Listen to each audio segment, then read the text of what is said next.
what's up? World here. Thanks for tuning in. Make sure to subscribe if you haven't already and hit that bell to get all notifications so you don't miss out on a single video. Now sit back and have an awesome one watching. There has been a lot happening recently with the Vic Mignogna case. I don't want to keep on posting a million videos about it, so I'm trying my best, if there's a decent amount of things going on, to address it all in one big video as such, because again, it's a very messy situation and I like to condense all the information so people don't miss out on what's been going on lately. So of course, as some of you may know, Vic Mignogna, the accusations against him, I don't want to keep on recapping it with every video, but he was accused of many things. Voice of Bulma and a lot of cosplayers came out and accused him of things as well. A lot of allegations, and he's striking back with a lawsuit, from my understanding, because there's a lawyer on YouTube as well as Vic Mignogna's actual lawyers. They spoke out, of course, regarding that the lawsuit is about to go on. I believe the YouTube lawyer said that letters should be going out really soon, cease and desist notice and things like that. So a lot of big moves are already happening regarding the lawsuit. I don't know if the names of the people that he's suing have been revealed yet. I believe that hasn't been revealed, but I can only imagine, from my understanding, there's 15 to 20 potential lawsuits here. So there's probably going to be a lot of names in that list when it does get released. Also, there was a lot of things going on regarding Vic Mignogna's name being removed from credits on a lot of different places for the Dragon Ball Super Broly film. From my understanding, some projects that he's done with Rooster Teeth, his name hasn't been credited or was removed allegedly from a lot of these places, but in particular the Dragon Ball Super Broly film, his name wasn't on iTunes, the credits, as well as I think Google Play and a lot of big places. Funimation actually responded to the YouTube lawyer, which I believe his name is Nick. They responded to him regarding this and said that it was an error on iTunes' part and Apple's part regarding Vic's name not being in the credits, which, to be honest with you, immediately hearing that, anybody's gonna say, yo, that does sound like kind of an excuse, but whatever. The fact that they were able to go in and fix that on most platforms, I believe, that was awesome of Funimation, right? But the thing is, then supposedly, allegedly, reps from Apple said that they don't handle that, and in fact, from my understanding, I've also heard from Nick, the lawyer from YouTube, that they don't have anything to do with that part of putting up the project. All they do is they take what is given, and in fact, if they don't go along with that, the strict guidelines of what was written regarding credits and whatnot, then they get reprimanded. So that kind of seems like, Apple is countering what Funimation said regarding, hey, it was just an error and whatnot, but Apple is saying like, no, that wasn't our error because we don't do that stuff. So that's very, very interesting and telling, and honestly, just hearing that, it is disappointing. If indeed this has been done on purpose, again, they came out and said it wasn't, but Apple countered, and I believe it was some Apple employees saying that no, they don't handle that stuff. They put strictly what is given to them. That doesn't look good, to be honest with you, and it's making me look at it like, a lot of really telling things. The fact that Funimation came out and said that, if in court, let's just say they're named in the lawsuit, then on top of all of that, not crediting somebody on a project such as that, $100 million grossing box office smash like Dragon Ball Super Broly, that could be devastating if Vic decides to name Funimation in a lawsuit regarding whether it's wrongful, firing or whatever the case may be. Above all of that, it's just really foul if they did indeed purposely not credit him on projects. And from my understanding, he's not even credited on Full Metal Alchemist, but I want to address that one. Funimation has not had the license to Full Metal Alchemist, or anything to do with it for that matter, in about a couple of years. So the Full Metal Alchemist part, which that's Vic's biggest role, he's the main character, Edward Elric on Full Metal Alchemist, the fact that he's no longer credited on that shouldn't have any bearing on Funimation, because again, I believe Aniplex of America is handling Full Metal Alchemist from now on. So regarding that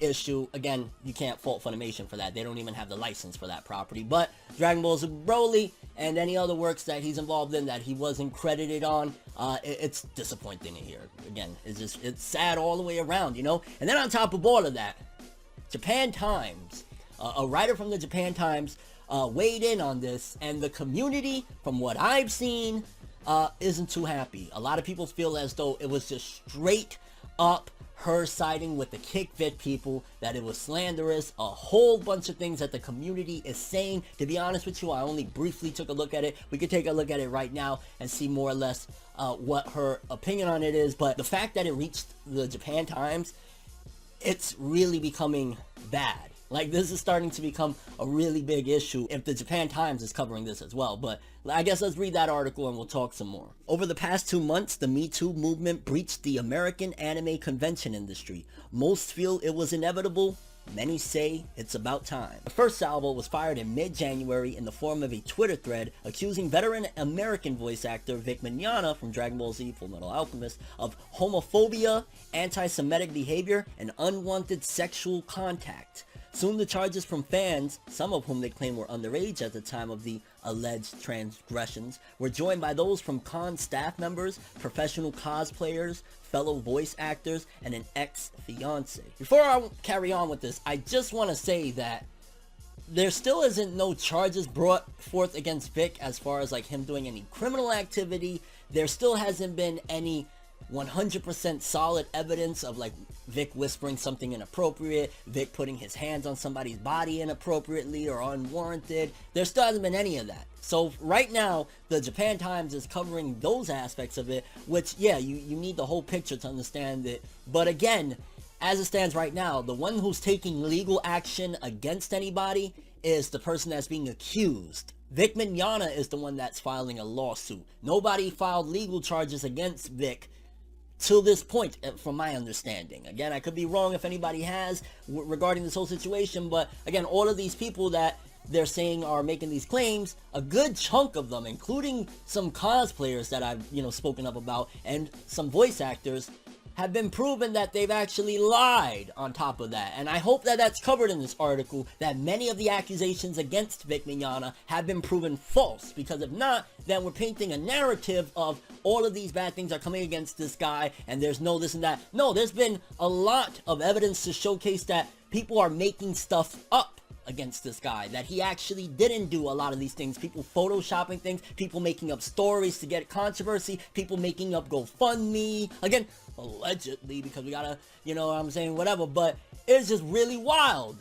Let's continue. Some Twitter users, including those in the actor's fan club, aggressively defended Mignogna. The hashtags I stand with Vic and Kick Vic, and now Vic kicks back. Those are the 3 hashtags, yeah, I stand with Vic, Kick Vic, and Vic kicks back. I love that one as well. I mean, don't get me wrong, of course, I support I stand with Vic and all that stuff, but Vic kicks back, that is dope. I've seen that hashtag floating around. The controversy expanded on January 30th when an article appeared on the Anime News Network site, one of the largest English language industry portals. Its headline: Far from perfect, borrowed from Mignogna's personal apology to his fan club members. Lasagne Loveridge, Anime News Network's managing interest editor, compiled first-hand accounts, mostly anonymous, from a handful of fans and one cosplayer, all of whom felt mistreated, insulted, or physically victimized by Mignogna's actions. Anime News Network also published photos of the actor embracing young autograph seekers. The article consolidated and legitimized the social media posts. Again,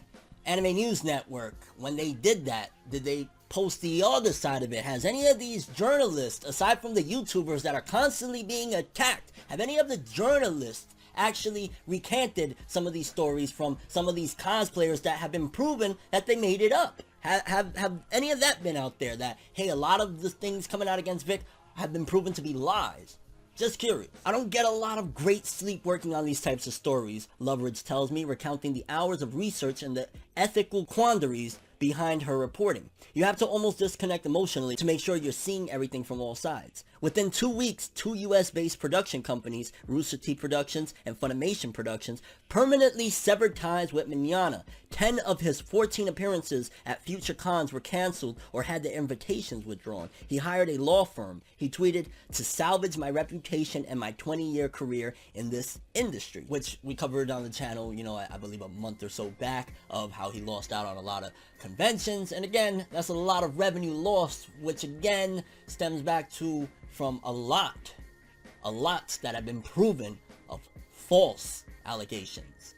Not all of them, to my understanding, because there's some that, like, how can you possibly prove whether or not, I mean, there's ways with the legal system, but in terms of the court of public opinion, which is what we're in nowadays, how can you prove things like that unless you have a time machine and a video camera when you get in the time machine? You get what I'm saying? So obviously some of these things the people on the internet or these YouTubers can't tackle, but some of it absolutely, and some of it has been shown again to be false. Hundreds of thousands attend the annual anime conventions that take place across the United States nearly every weekend. In recent years, unlicensed photographers taking pictures of scantily clad cosplayers without their permission prompted the now standard convention hall warning signs: cosplay is not consent.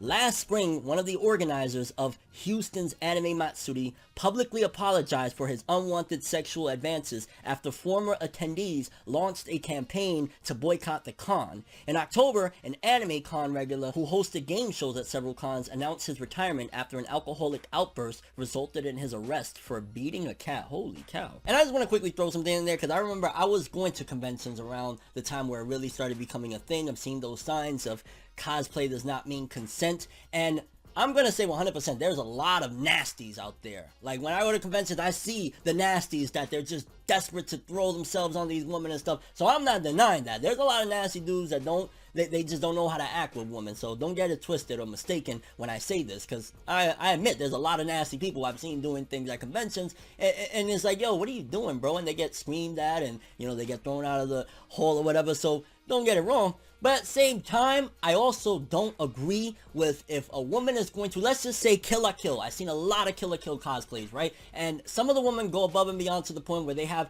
their full butt shown, right?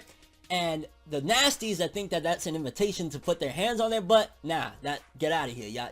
No, that's not what I'm saying at all. That's wrong. Don't do it. It's nice. You want to look at it, but you keep your fucking hands to yourself. But you also can't get mad at a dude if he says, yo, that's looking right, when you're doing that, right? Because at the end of the day, if you're at a con and you have a costume that is from a overly sexualized, because we're not going to play games here and act like, oh no, Kill la Kill is all about showing fan service, right? So you're doing that in real life, and if somebody's going to compliment you, you cannot say, oh my god. If somebody says, hey, yo, you looking good, you cannot then double that down and say, oh no, that's sexual harassment. No. You're showing off a cosplay. You're in an over-sexualized, very sexual-themed series. Like, Kill la Kill has a certain point where the main character's sister is doing some, like, there's wild stuff in Kill la Kill. So let's not act like that's an innocent thing that you're doing either. Again, you do not deserve to have anybody put their hands on you, but you also can't accuse people of, like, oh my god, that's sexual harassment or misconduct when somebody's like, yo, you fly, when, yeah, your butt is hanging out and you look good as hell. I'm going to tell you, I like what I see. But American voice actors, especially those who play roles in popular titles, have become quasi-celebrities at US cons, pillars of attraction for badge-buying attendees who wait hours in line to pay for an autograph and a selfie with a star. It wasn't always the case. In the late 90s and in the mid-2000s, American voice actors ranked lower on the industry totem. One seasoned US performer, speaking off the record, recalls when they were not even granted guest of honor status and co-signed to giving autographs in hallways outside the main convention center. A. Jeannie McManus, founder of We Run Anime Cons, a private Facebook group for con runners worldwide, believes that the Manana storm marks a day of reckoning for US convention organizers who may be guilty of looking the other way to maximize attendance and profits. Previously, she says, rumors of bad behavior were just substantiated enough that conventions could look past the ugliness, or else they were excused by the adoration and frankly bad sales shown to the difficult guests by the fans. Those days appear to be over. Still, selecting and running background checks on every guest may be too much to ask of a convention staff, many of whom work on a partially volunteer basis with neither the time nor resources to conduct thorough screenings. I think most con runners put the con first, says Jim Vowles, former director of guests and industry at Otakon, one of the largest East Coast conventions. They work part-time, so the vetting isn't really going to be as professional as it should be at big companies with teams dedicated to that. As with other allegations of misconduct in the Me Too era, the rhetoric spewing from the Manana affair grew ugly fast. In the hothouse horror show of social media, accusations presume guilt without proven evidence or legal proceedings, and defenses turn vitriolic, personal, and infantile.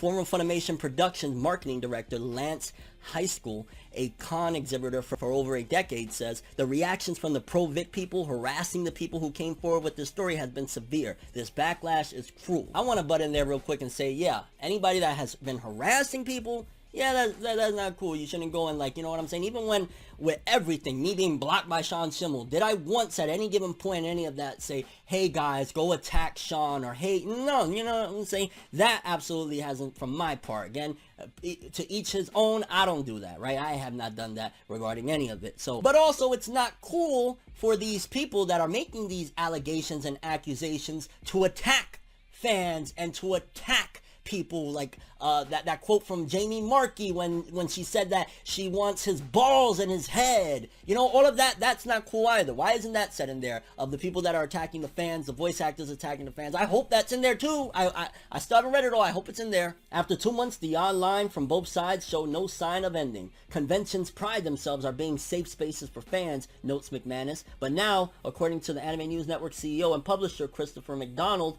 every convention is scrambling to figure out how to deal with this in the future.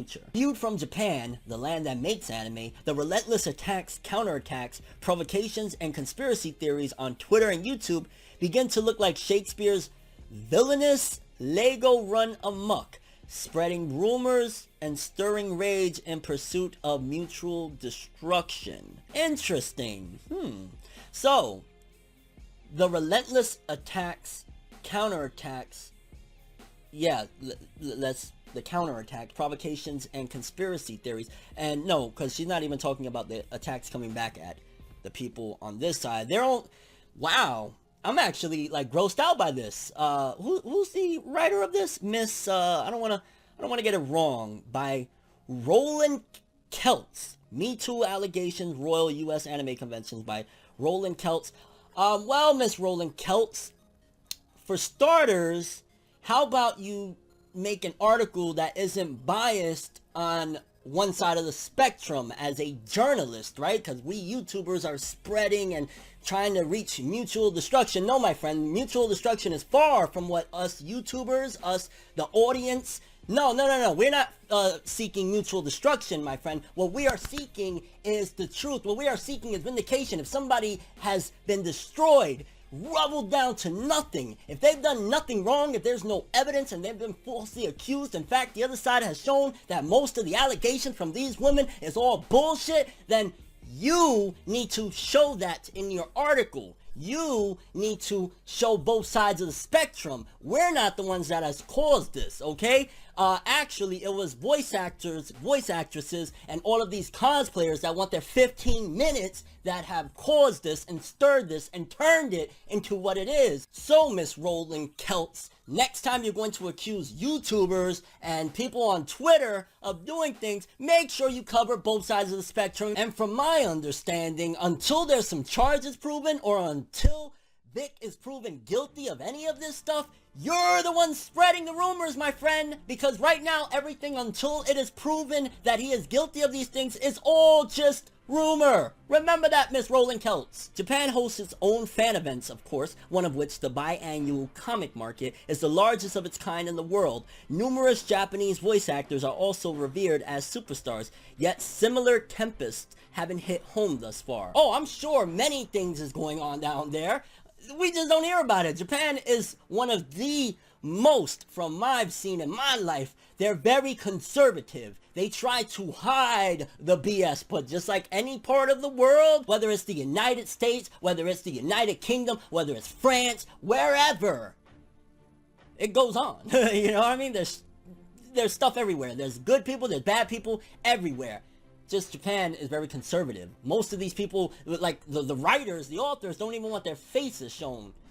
You know what I'm saying? Eiichiro Oda, we don't even know what he looks like nowadays. Toriyama, we got one picture of him in the past like 2 decades. So yeah, the BS, Miss Kelts, it's going on over there. It's just not heard of yet. That's because domestic behavioral norms and expectations still hold firm despite globalization, the internet, And Transculture Exchange says Tokyo-based Michelle Lay, an interpreter and frequent North American congoer. I wouldn't be surprised if something is going on behind the scenes, she adds, but it's not likely we will hear about it. Let's also talk about, hey, that's because the birth rate over there makes it so that there's a lot of older people over there. Older people don't give a shit and don't even understand social media. So the older people still have control over there. The ones in the big corporations, which is really important over there. In Japan, you know how they all run by that? Like, yeah, that's why. Absolutely disgusting article, absolutely biased as hell. Miss Keltz, I am very, very disappointed in you, and you should be ashamed and write a retraction, because you saying that we're the ones stirring up the controversy and the rumors, but Vic Mignogna has not been proven guilty of anything thus far. So until then, you're spreading hearsay. I'm Neverworld, and as always, people, have an awesome day. Vic kicks back, baby. Good day, Miss Roland Keltz. You gotta live with that, you gotta give it back. You must know, but I'm sure that you don't. Everything good always comes to an end. Enjoy the next ride, but I was the best ride. But I hope you know that